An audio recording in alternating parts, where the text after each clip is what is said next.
السلام علیکم ورحمۃ اللہ وبرکاتہ۔ بسم اللہ الرحمن الرحیم۔ معزز ناظرین، اللہم انی اعوذ بک من الخبث والخبائث، اس دعا کو پڑھ کر ٹوائلٹ یا باتھ روم میں جانا چاہیے۔ اس سے پہلے لفظ بسم اللہ کہنا بھی ثابت ہے، جیسا کہ بخاری کی روایت 142 نمبر پر جو حدیث ہے حضرت انس رضی اللہ عنہ سے، حضرت انس رضی اللہ عنہ فرماتے ہیں اللہم انی اعوذ بک من الخبث والخبائث پڑھ کر اللہ کے نبی داخل ہوا کرتے تھے ٹوائلٹ باتھ روم میں۔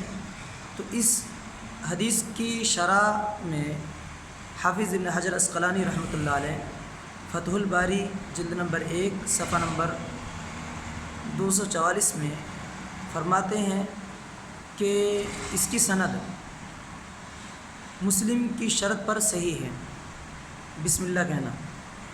یہ روایت ہے کس کتاب میں؟